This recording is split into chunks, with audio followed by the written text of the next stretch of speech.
I was sitting on the treatment table at my physiotherapist's office, left knee elevated on a foam wedge, staring at the ceiling tiles, when his phone lit up on the table beside me and I saw her face.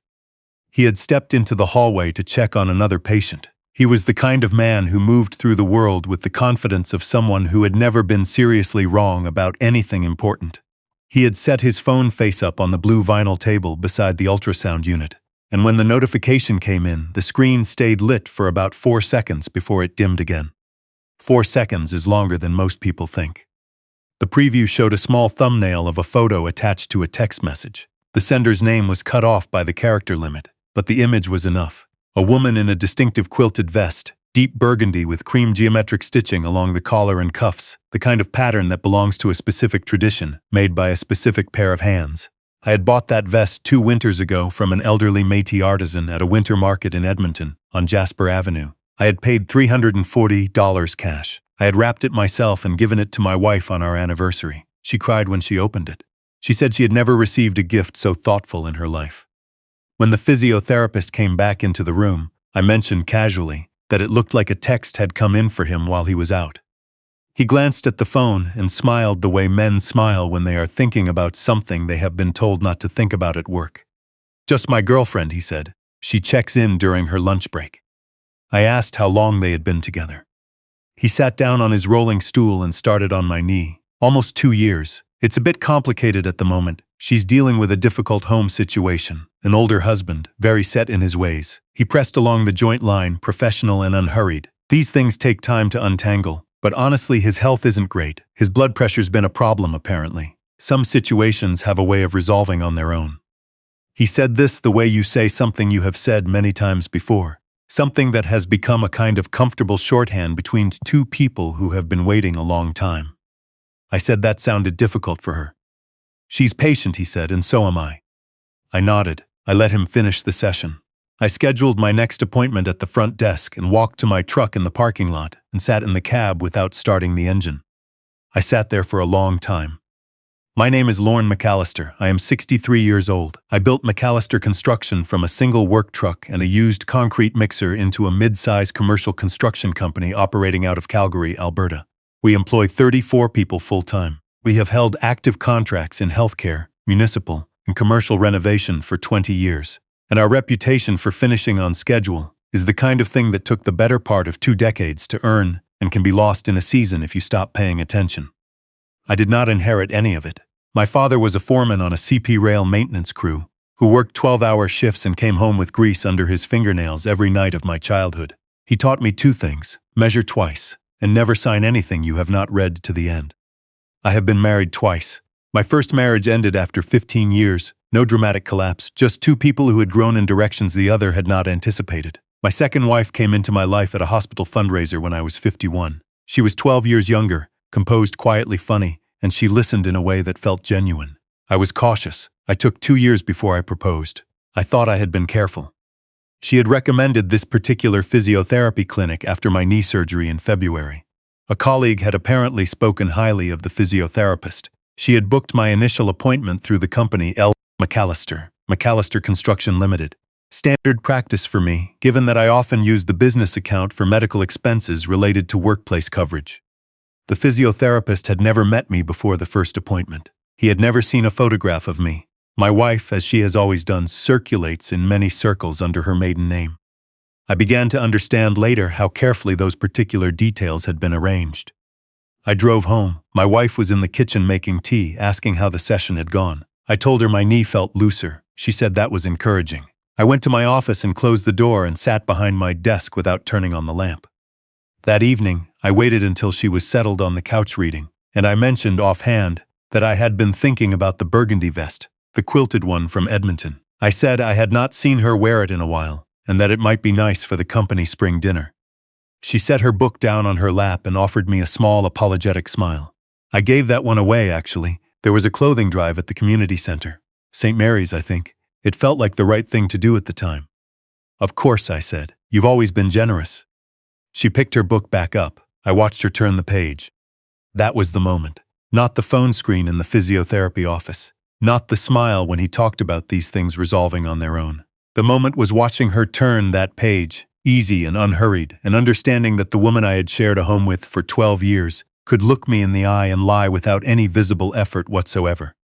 I did not sleep well. By 3 in the morning, I was at my desk with a cup of tea, applying the only discipline I know, separating what I actually knew from what I suspected. In construction, gut instinct is useful, but you do not tear out a foundation on gut instinct alone. You test, you document, you verify before you act. I started with the financial records. I called my lawyer, a woman I have trusted since the early years of the company, and told her I had some concerns about my estate documents and needed a quiet review. I was not specific about why. She called me back within 2 days. Someone had submitted a beneficiary change form to my RRSP provider 6 months ago. The form redirected $887,000 in registered savings to my wife as sole beneficiary, replacing the arrangement I had originally made that included my 2 nieces. The signature on the form was mine. I had not signed it.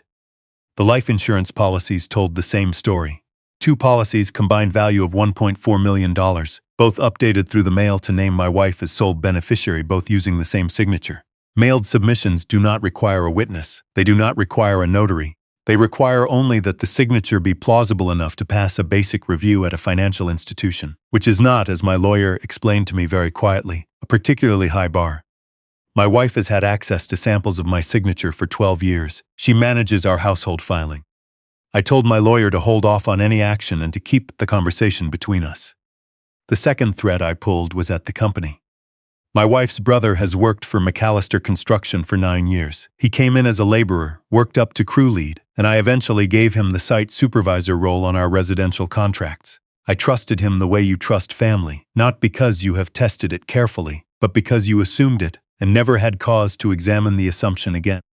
I started visiting job sites unannounced, something I had done less of since the knee surgery. On 2 separate sites, I found things that should not have been there. Missing fall protection anchors on a Douglasdale project. A second-floor platform railing that was loose at one end, not broken, not visibly damaged, but loose enough that a man leaning his weight against it would go through it.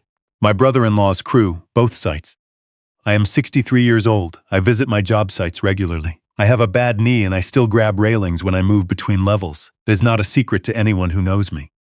I put a small recorder in my vest pocket and did a walkthrough with my brother-in-law the following week, telling him it was an informal safety audit before our insurance renewal. When we reached the second-floor railing, I crouched down and mentioned that it looked loose to me, that I had nearly grabbed it the week before. He was quiet for a moment longer than the question required. "I'll have the crew tighten it up this afternoon," he said. His voice had changed, careful, flat, the voice of someone who has just realized they are standing on ground that is not as solid as they believed. That was enough. I drove to a Tim Hortons on the south end of the city that evening and sat in the parking lot with my laptop. I uploaded everything to a secure cloud account, my lawyer's findings, the site photographs, the audio from the walkthrough.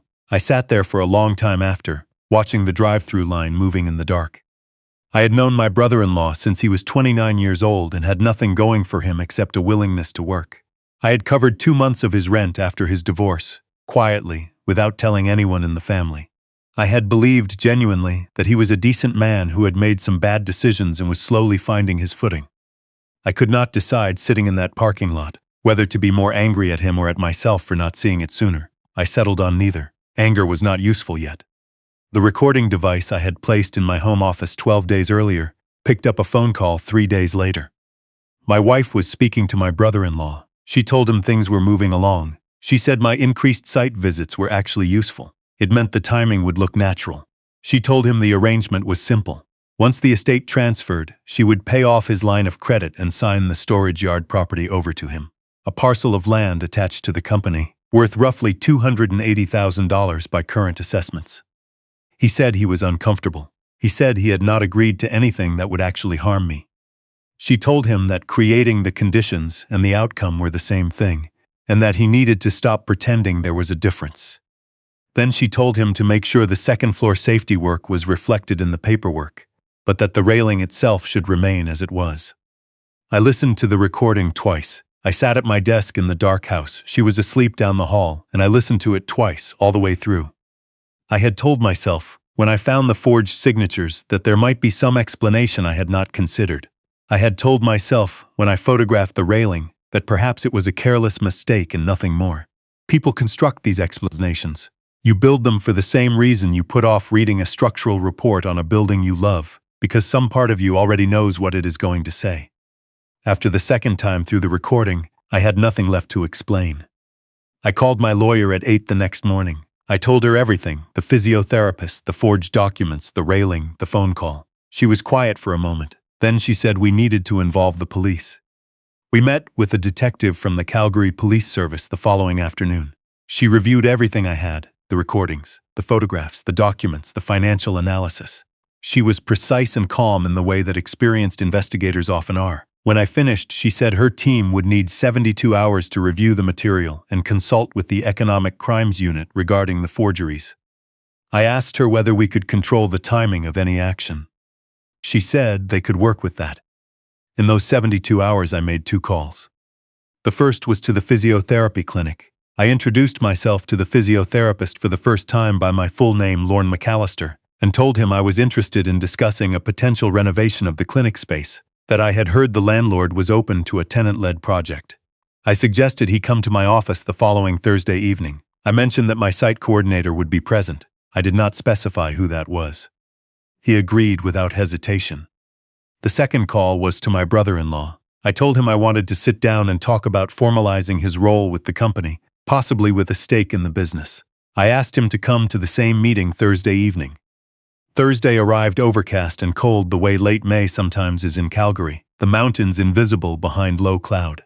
I was at the office before anyone else. The detective and her colleague were already positioned in the adjacent boardroom with the door pulled to, their equipment running, their warrant in hand. My wife arrived first. She had dressed carefully. She kissed my cheek at the door and asked whether I needed anything. I said I was fine. The physiotherapist came in 4 minutes later. He stepped into the reception area, and his eyes moved across the company signage, the framed project photographs, the contractor's plaque from the Airdrie Medical Center build with my name on it, and I watched something shift in his expression. He could not quite name what he was seeing yet, but he shook my hand and smiled with his usual confidence. I introduced him to my wife. She looked at him, he looked at her, and then they both looked at me. My brother-in-law came in last. He saw the physiotherapist first, and he stopped in the doorway for a moment. Then he came in and sat down. I poured water into glasses and opened the folder on the table. I walked through the RRSP beneficiary forms first, copies placed quietly in front of my wife, the forensic handwriting analysis, my lawyer's documentation, the notification letters sent to the financial institutions. I did not raise my voice. I have learned, over 40 years of difficult conversations in boardrooms and on job sites, that a low voice carries further than a loud one. She said nothing. I moved to the insurance documents. I turned to the physiotherapist and told him I knew he was in a relationship with my wife. I told him I had a transcript of our conversation from 2 weeks ago, the one in which he told a patient he did not recognize that his girlfriend's husband had poor health and that some situations have a way of resolving on their own. I placed the transcript on the table in front of him. He opened his mouth. He closed it. I told him that the College of Physiotherapists of Alberta had received a preliminary complaint and that the scope of his involvement was a question for their investigation to determine. Then I turned to my brother-in-law and placed the site photographs on the table, the anchor brackets, the railing, the audio transcript from our walkthrough, the recording from the home office, all of it clean and documented and in order. He did not look at the photographs, he looked at me. And then, in a way I had not anticipated, though perhaps should have, he started to talk. He told us everything, including the parts my wife had kept from him, that she had been recording their phone conversations from the beginning, that she had been building her own private file of evidence, that her plan once the estate transferred and I was gone, was to present his voice on tape, instructing workers to leave the railing unsecured, as the complete explanation for what had happened. A grieving widow's terrible discovery, a negligent site supervisor whose corner-cutting had cost her husband his life. She had never planned to deed him the land. She had planned to use him as the explanation. The physiotherapist, hearing this, understood for the first time the full shape of what he had been part of. The detective and her colleague came through the door at 10 minutes to 9. My wife was arrested on charges that the Crown would spend the following weeks organizing: fraud, forgery, and conspiracy. She did not cry. She straightened her jacket as they handcuffed her and asked quietly whether she could call her lawyer. The physiotherapist was escorted out separately to face a professional conduct review. Whether additional charges would follow was a matter for the investigation. My brother-in-law sat at the table after the others had left. I told him he was terminated, effective immediately. I told him I would not be pursuing charges against him personally, not because what he had agreed to was acceptable, but because I hadn't known him long enough to understand the difference between a man who sets out to destroy something and a man who, in one particular moment of weakness, cannot bring himself to refuse.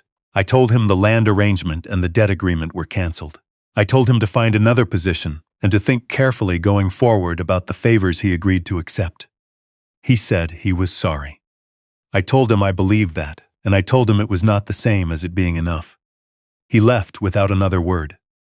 I sat alone in the boardroom for a while, the city lights spread out below the windows, the Bow River somewhere in the dark beyond them. I had been in this office for 20 years, through the 2008 slowdown that nearly finished us, through 2 Alberta winters where I lost bids I had counted on, through the quiet end of my first marriage and the beginning of what I believed was something better. I was not angry, sitting there, not anymore. Anger had been useful in the weeks prior. It had given me precision, kept me disciplined, kept me from confronting anyone before I had what I needed, but it had no remaining function. What I felt was something quieter, closer to the stillness that settles after a long job is completed. Not satisfaction exactly, just the particular absence of weight that comes when something you have been carrying, without fully recognizing how long you have been carrying it, is finally set down. In the months that followed, I rebuilt what needed rebuilding. I promoted 2 crew leads who had been with the company since the difficult early years into supervisory roles, people who had earned their positions, who had not been handed anything, who I had watched solve problems under pressure and do it honestly. I hired an operations manager from outside the company. I revised every site safety process from the ground up, not because the province required it, but because I had looked the other way on small compromises for too long, trusting relationships I should have been verifying. I also had a new will drafted, this time with my lawyer present, with a notary and 2 independent witnesses, and with a process that could not be replicated by someone sitting at a kitchen table with a pen and an envelope and 12 years of access to my paperwork. The case moved through the courts over the following months. The Crown took it seriously, as they tend to when the evidence is organized and complete. I did not attend the sentencing hearing. My lawyer represented my interests. I had a project deadline that week, a community health center in Airdrie that we were finishing ahead of schedule, and I found I preferred to be there, on site, watching the framing go up clean, watching my crew do the work properly. There is a particular kind of trust that gets built slowly, through years of showing up and doing exactly what you said you would do. I had built a company on it. I had believed for 12 years that the same trust existed inside my own home. It did not, but I was still here. The company was still standing, and I had learned, late, at cost, and without the luxury of looking away from what I had already seen, that the structures most worth protecting are the ones you inspect most honestly, most regularly, and most without sentiment. At 63, that is not a small thing to learn. If you have ever had to look clearly at something you would rather have kept looking away from, and found your way through it, I would like to hear from you. Leave a comment below, and if you are new here, subscribe. There are more of these coming.